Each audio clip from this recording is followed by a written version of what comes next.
And Dr. Goldman, yeah, I started with Tony Fauci on the subject of schools and reopening schools. And I know you were very actively working with the GW community, with the District of Columbia, trying to determine whether and how GW could reopen.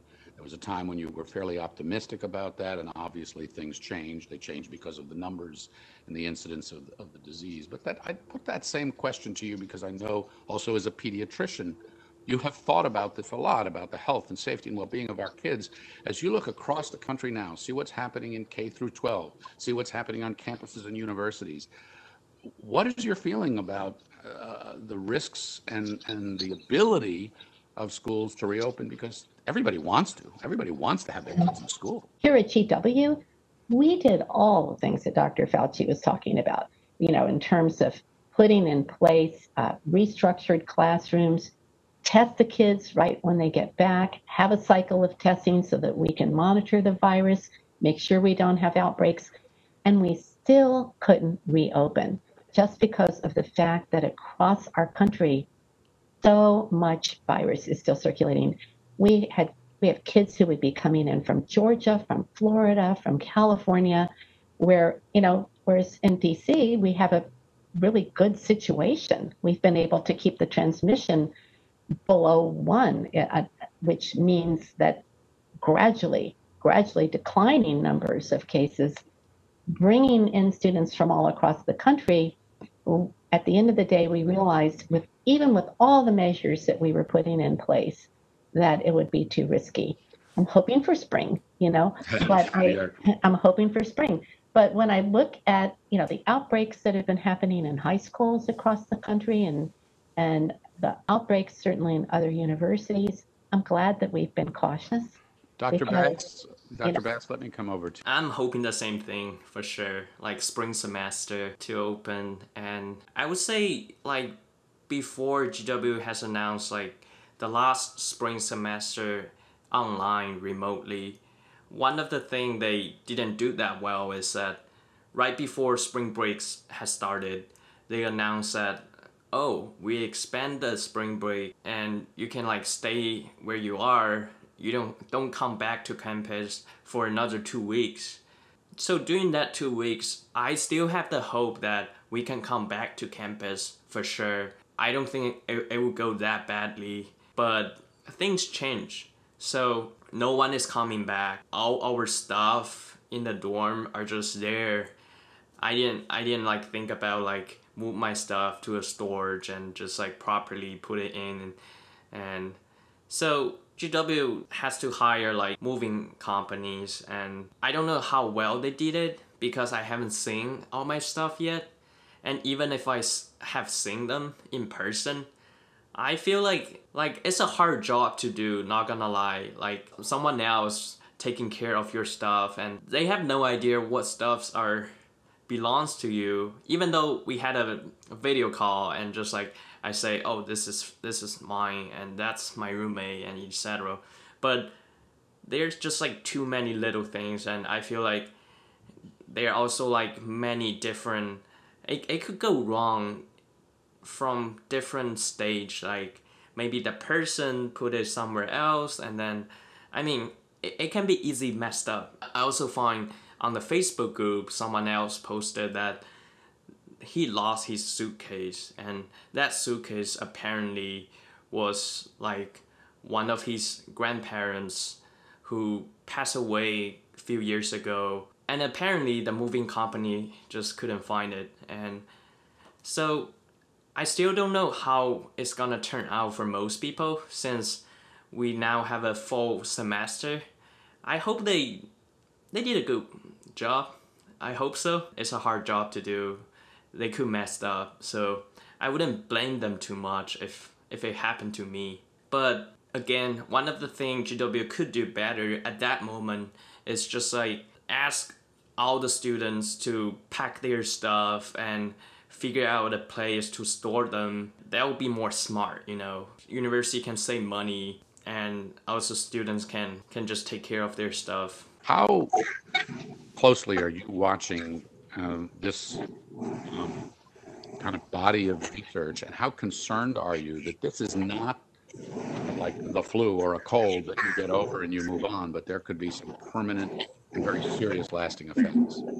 No question. This has probably been one of the most scrutinized new diseases and reported diseases that we've ever had. If you think about the pace of publication, the discovery science, both at the fundamental, basic science level, as well as in terms of just disease management, it's been extraordinary. So we're watching it really, really closely. We've learned that there's a microvascular inflammatory process as well that comes with unusual patterns of clotting that can be really dangerous, from central nervous system to kidneys to liver. So we've learned already to adopt in terms of how we manage or try to prevent the vascular occlusive problems with anticoagulation. The bottom line is we are watching this and recording. This is really another beauty of this, of being here at this time. We are documenting and recording and saving specimens, and I think the amount of discovery science that will come out of this that will translate into opportunities for targeted therapies, for more effective therapeutic interventions, and to map the long-term consequences of disease are really, really exciting, and it's going to happen. To Dr. Wasteboard now, Sylvia Wasteboard, Director of the School of Media and Public Affairs. And when we see responses to wearing a mask, to getting a vaccine, to believing that this is a problem that could affect you, there is a political divide. I mean, it just splits right down the middle. We've got alternate universes of information coming at people. What is your interpretation of this, and how much this complicates the issue? I mean, I think the big difference compared to the 80s is the level of political polarization. So unsurprisingly for many of us who follow polarization, especially affective polarization, is the degree in which the pandemic and the responses to the pandemic have quickly taken a partisan turn. What is my worry? As I was listening to Dr. Fauci, my concern is that some of the fundamentals, the typical things we do in science communication and health communication might not be enough. Just telling the fact, telling the evidence might not be sufficient when some of these efforts are confronting very high resistance grounded in all kinds of issues, not just partisan issues. And it seems to me that that's something that requires us to have a smarter, targeted approach that addresses the reasons why people resist, believing that the pandemic is real, as well as the recommendations that Dr. Fauci reiterated again. That's what worries me. We don't have a blueprint how to tackle this sort of misinformation that is grounded on a different kind of belief. So what could be done differently? I mean, you say we might need to communicate this differently.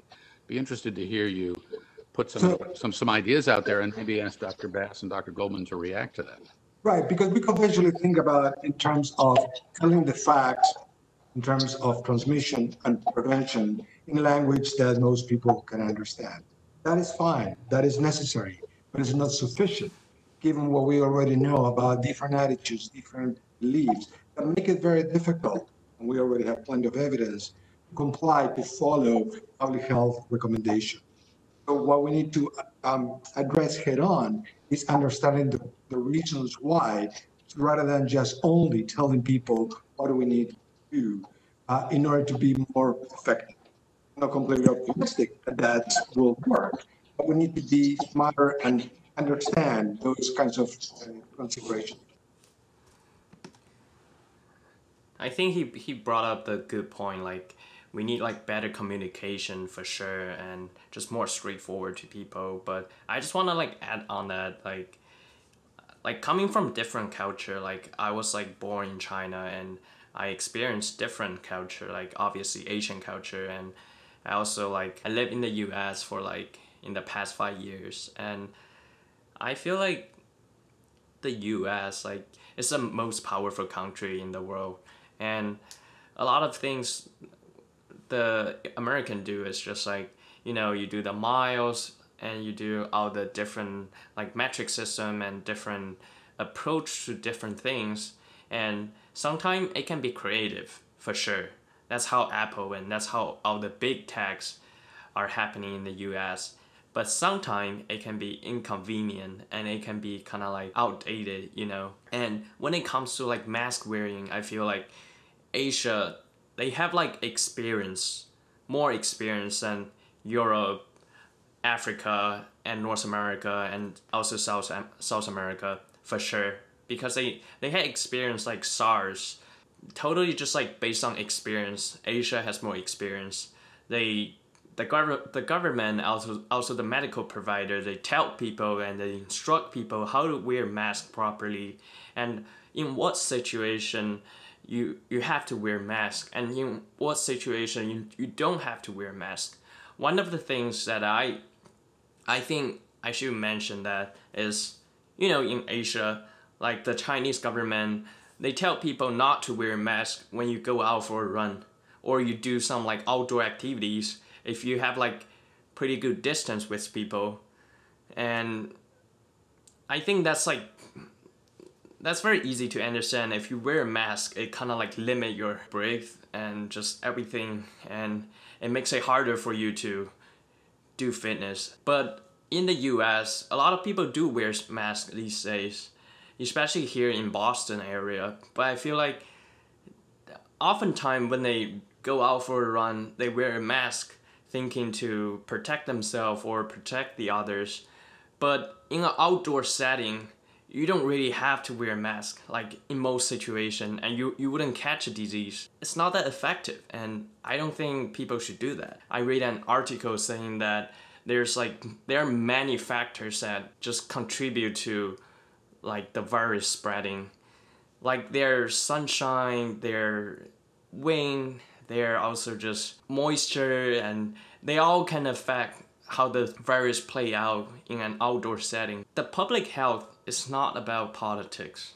In terms of fighting the virus, it's not just an US thing to do, fight the virus. It's all of us. We all in this together. So we should fight the virus together for sure. So as you think about what Dr. Weisbord was just talking about, how to respond to this, and think about where this all is coming from, interested in your thoughts. I have several thoughts there.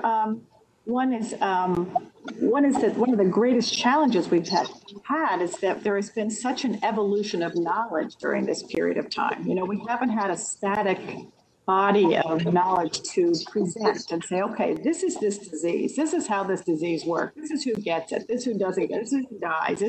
It has been an incredible roller coaster of discovery. And I think that has made the messaging, even for the likes of Dr. Fauci, more challenging, because what you thought was true today, actually, 2 weeks from now, might not be true anymore. We actually have learned a lot in these last 2 weeks. It makes it extra hard to I think, communicate consistently and openly and honestly and have people believe you, because, and especially if it's around a part of your life that actually requires you to change the way you live on a daily basis. People are going to say, what do you mean? 2 weeks ago, you said I didn't have to do this. Now you're telling me I got to wear a mask and so people just don't have the trust and instincts to adapt that rapidly to the evolving guidance that comes with this. I also think, obviously, we can't leave this without using the word social media, right? And the notion that the sources where people get their, quote, information is so subject to error and disinformation, some intentional, some unintentional. Health communication, that can be an uprising major in the future. Since a lot of people don't really know, we need to do a better job on it. And people who do the health communication major, they have a bigger role to play in the future. We all thank Dr. Fauci and what he does. And I would like, on behalf of GW and everybody else, Dean Bass, Dean Goldman, Director Weisbord, to thank all of you for the incredible work that you're doing with your faculties, with your students, the future, and with the hard work you're doing. Perhaps we bring us all together, and some of the work and research that's happening at GW can actually help us toward finding a vaccine, toward answering some of these questions in public health and communicating this better. To our audience and to all of you who sent in questions, many, many thanks. We used as many as we could get to. We will have other opportunities to do this. On behalf of all of us here, we wish you well. We wish you good health. Have a good day and stay very, very healthy and strong. Thanks. Thank you. That's also my hope for everyone who watched this video. Stay healthy. That's it for the video, and those are all the highlights of this 1 hour 10 minutes long interview with the Dr. Fauci and other GW fellows. And I like it a lot, you know, just I like the video and how they presented. And subscribe to my channel, like my video, and I will see you next time. I'm not the girl